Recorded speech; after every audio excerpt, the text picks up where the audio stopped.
यह कहानी मिस्र के एक कदीम गांव की है, जहां नील नदी के किनारे सरसब्ज खेतों और खजूर के दरख्तों के दरमियान एक छोटा सा गांव आबाद था। इस गांव में एक बूढ़ा सूफी रहता था, जिसका नाम बाबा हुसन था। बाबा हुसन दिन भर नदी के किनारे बैठता, मुराकबा करता, दुआएं मांगता और लोगों की मदद करता। उसकी उम्र 70 से ज्यादा थी, लेकिन उसकी आंखों में एक अजीब सी चमक थी, जो हिकमत और सुकून की एक आस थी। वो हमेशा सफेद कपड़ों में मलबूस रहता और उसकी लंबी सफेद दाढ़ी उसके चेहरे को और भी नूरानी बनाती थी। इसी गांव के करीब नील नदी के किनारे एक बगला रहता था, जिसे गांव वाले सफेद शहजादा कहते थे। ये बगला अपनी खूबसूरती और चालाकी के लिए मशहूर था। इसके परों का रंग दूध की तरह सफेद था और उसकी लंबी चोंच हर वक्त मछलियों की तलाश में रहती। लेकिन यह बगला सिर्फ अपनी खूबसूरती या मछली पकड़ने की महारत की वजह से मशहूर नहीं था, बल्कि उसकी एक अजीब आदत थी।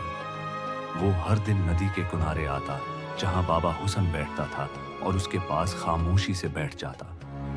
बाबा हुसन और सफेद शहजादे की दोस्ती गांव में मशहूर थी। लोग हैरान होते कि एक बूढ़ा सूफी और एक बगला कैसे एक दूसरे के साथ इतना वक्त गुजार सकते हैं।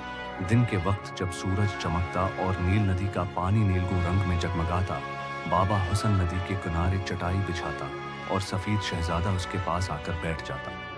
दोनों घंटों खामोश रहते या फिर बाबा हुसन आहिस्ता आहिस्ता कहानियां सुनाने लगता। सफेद शहजादा गौर से सुनता, जैसे वो हर लफ्ज समझता हो। एक दिन गांव में एक अजीब वाकया पेश आया। नील नदी का पानी अचानक कम होने लगा और खेत खशक होने लगे। गांव वालों में परेशानी फैल गई। वो बाबा हुसन के पास आए और कहने लगे, बाबा, ये क्या मुसीबत है? हमारे खेत मुरझा रहे हैं और हमारे बच्चों के लिए रोटी तक नहीं बचेगी। कोई रहनुमाई करे। बाबा हुसन ने सुकून से कहा, सब्र करो, अल्लाह के हर काम में कोई हिकमत होती है। मैं नदी के किनारे जाकर दुआ मांगता हूँ। उस दिन जब बाबा हुसन नदी के किनारे बैठा दुआ मांग रहा था, सफेद शहजादा भी वहां मौजूद था। अचानक बगला उड़ा और नदी के ऊपर चक्कर लगाने लगा। बाबा हुसन ने देखा कि बगला बार बार एक खास जगह पर उतरता और चोंच से जमीन खोदता। बाबा हुसन तजस्सुस से उठा और इस जगह पर गया जहां बगला खोद रहा था।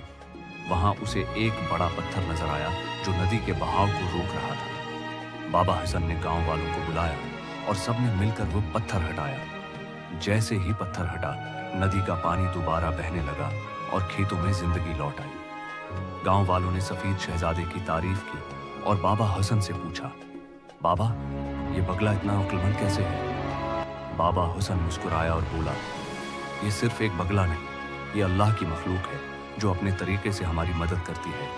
इससे सीखो कि हर जानदार में कोई ना कोई हिकमत छिपी होती है। वक्त गुजरता गया और बाबा हुसन और सफेद शहजादे की दोस्ती मजीद गहरी होती गई। एक रात जब आसमान पर चांद चमक रहा था, बाबा हुसन ने नदी के किनारे बैठकर सफेद शहजादे से कहा, ए दोस्त, तुमने मुझे बहुत कुछ सिखाया। तुम्हारी खामोशी ने मुझे सब्र सिखाया और तुम्हारी चालाकी ने मुझे हिकमत दी। सफेद शहजादा जैसे समझ गया हो, उसने अपना सिर झुकाया और आहिस्ता से एक आवाज निकाली। एक दिन गांव में एक बड़ा मेला लगा। दूर दूर से लोग आए और सब बाबा हुसन से मिलने के लिए बेताब थे। लेकिन इस दिन सफेद शहजादा नजर न आया। बाबा हुसन परेशान हुआ। वो नदी के किनारे गया, जहां वो दोनों हर दिन मिलकर बैठते थे, लेकिन सफेद शहजादा वहां भी न था। बाबा हुसन ने दिल ही दिल में दुआ मांगी कि उसका दोस्त खैरियत से हो। चंद दिन बाद सफेद शहजादा लौट आया, लेकिन उसके एक पर में जख्म था। बाबा हुसन ने उसे देखा तो उसका दिल भर आया। उसने कुछ जड़ी बूटियां ली और नदी के किनारे बैठकर सफेद शहजादे के जख्म पर लगाई। वो दिन भर उसके पास बैठा रहा और उससे बातें करता रहा। अगले दिन सुबह होते ही सफेद शहजादा दोबारा उड़ने के काबिल हो गया। बाबा हुसन ने उसे देखकर कहा, तुमने मेरी मदद की और अब मेरी बारी है। हम दोनों एक दूसरे के लिए हैं। इस वाकये के बाद गांव वालों ने बाबा हुसन और सफेद शहजादे की दोस्ती को और ज्यादा इज्जत देना शुरू कर दी। वो समझ गए कि दोस्ती सिर्फ इंसानों तक महदूद नहीं होती। ये एक बंधन है जो दिल से दिल तक जाता है, चाहे वो इंसान हो या कोई परिंदा। एक साल बाद बाबा हुसन की तबीयत खराब हो गई। वो अब ज्यादातर नदी के किनारे बैठता और दुआएं मांगता। सफीद शहजादा हर दिन उसके पास आता और उसके करीब बैठता। गांव वालों ने देखा कि बगला अब पहले जैसा चंचल नहीं रहता था। वो खामोशी से बाबा हुसन के पास बैठता और जैसे उसके दुख को बांटता। एक रात जब नील नदी पर चांदनी छाई हुई थी, बाबा हुसन ने आखिरी सांस ली। सफीद शहजादा उसके पास बैठा रहा और जब बाबा हुसन की रूह परवाज कर गई, बगला ने एक लंबी इदास आवाज निकाली और उड़ गया। इसके बाद सफीद शहजादा कभी गांव में नजर न आया। गांव वालों का मानना था कि वो बाबा हुसन के साथ ही चला गया। आज भी जब नील नदी के किनारे कोई बगला अड़ता नजर आता है, गांव वाले कहते हैं ये सफीद शहजादा है जो अपने दोस्त बाबा हुसन की याद में लौट आया। ये कहानी मिस्र के इस छोटे से गांव में आज भी सुनाई जाती है। ये एक ऐसी दोस्ती की कहानी है जो वक्त और मौत से भी आगे निकल गई। बाबा हुसन और सफीद शहजादे ने सिखाया कि दोस्ती एक मुकद्दस रिश्ता है जो खुलूस, वफादारी और मोहब्बत से परवान चढ़ता है।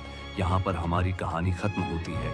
अगर आपको ये कहानी अच्छी लगी हो तो वीडियो को लाइक और चैनल को सब्सक्राइब जरूर करें। और हाँ, कमेंट में अपनी राय देना ना भूलना। मिलते हैं हम अपनी अगली वीडियो में, तब तक के लिए अल्लाह हाफिज।